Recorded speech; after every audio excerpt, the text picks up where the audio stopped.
एक बार फिर से बीजेपी अपने ही सहयोगियों से घिरती हुई नजर आ रही है।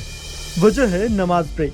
असम में विधानसभा में जुम्मे की नमाज पर 2 घंटे के ब्रेक पर विराम लगाने के बाद लगातार सिर्फ असम के सीएम हिमंता बिस्वा शर्मा नहीं बल्कि पूरी बीजेपी घिरती हुई नजर आ रही है। जी हाँ, बीजेपी नमाज ब्रेक को खत्म करने का फैसले को लेकर असम सीएम विपक्षियों के निशाने पर है। अब एनडीए सहयोगियों ने भी असम सीएम के फैसले पर नाराजगी जताई है। दरअसल एनडीए की सहयोगी पार्टी जेडीयू एलजेपी ने असम के सीएम के फैसले की आलोचना की है। हालांकि असम सीएम ने अपने फैसले का बचाव किया है। इस फैसले को लेकर विपक्षी पार्टियों के साथ ही जेडीयू नेता नीरज कुमार ने कहा कि असम विधानसभा का फैसला संविधान के मानकों के खिलाफ है। उन्होंने असम सीएम से सवाल किया कि क्या वह असम के कामाख्या मंदिर में बलि प्रथा को बंद कर सकते हैं। नीरज कुमार ने कहा, मैं असम के मुख्यमंत्री से पूछना चाहता हूं कि आप शुक्रवार की नमाज के लिए ब्रेक पर प्रतिबंध लगाएं और कहें कि इससे काम करने की संभावना बढ़ेगी। हिंदू धर्म का एक महत्वपूर्ण हिस्सा है। कामाख्या मंदिर के दरवाजे बलि अनुष्ठान के दौरान खुलते हैं। क्या आप इस बलि प्रथा को रोक सकते हैं? किसी को भी धार्मिक प्रथाओं पर हमला करने का अधिकार नहीं। असम सीएम हिमंता बिस्वा शर्मा ने अपनी सरकार के फैसले का बचाव करते हुए कहा कि जुम्मे की नमाज के लिए 2 घंटे का ब्रेक खत्म करने का फैसला सिर्फ मुख्यमंत्री का फैसला नहीं बल्कि इस विधानसभा के सभी हिंदू समुदाय के विधायकों का फैसला था। जब विधानसभा स्पीकर ने इस फैसले का ऐलान किया तो किसी भी मुस्लिम विधायक ने इस पर आपत्ति नहीं जताई। राज्य विधानसभा के 126 में से 25 विधायक मुस्लिम हैं। एक सोशल मीडिया पोस्ट में असम सीएम ने लिखा कि असम में जुम्मे के ब्रेक को खत्म करने का फैसले को कांग्रेस ने भी समर्थन दिया। बिहार या देश की किसी भी दूसरे विधानसभा में ऐसी कोई ब्रेक नहीं है।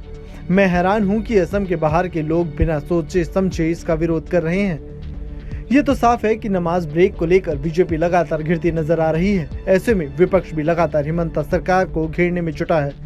असम विधानसभा में 2 घंटे के जुम्मा अवकाश रद्द किए जाने के बाद तेजस्वी यादव ने असम के सीएम शर्मा पर सस्ती लोकप्रियता हासिल करने का आरोप लगाया था। सवाल है कि जिस तरीके से असम में नमाज को लेकर गाइडलाइन आई है वहाँ की सरकार की तरफ से, अरे देखिए, हम बार बार कहते हैं ये जो वहाँ के मुख्यमंत्री हैं वो सस्ती लोकप्रियता चाहते हैं और इस तरह का मतलब खबरों में रहकर में बना रहना चाहते हैं।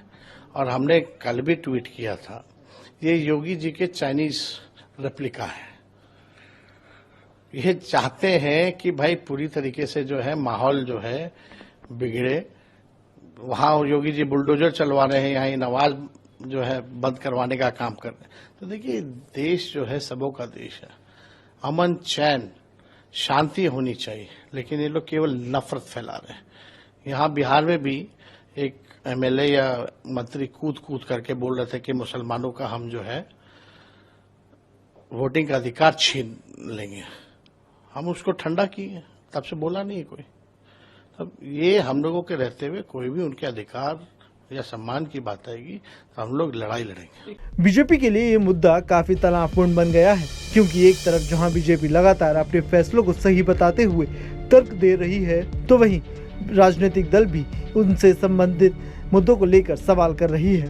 अब देखना होगा कि क्या सियासत गरमाने के बाद ये फैसला असम विधानसभा में वापस लिया जाएगा या फिर सियासी बयानबाजी के बाद भी इस पर अमल किया जाएगा। Bureau report, news nation. News nation अब व्हाट्सएप पर खबरों के ताजा अपडेट के लिए न्यूज नेशन के इस QR कोड को स्कैन करें।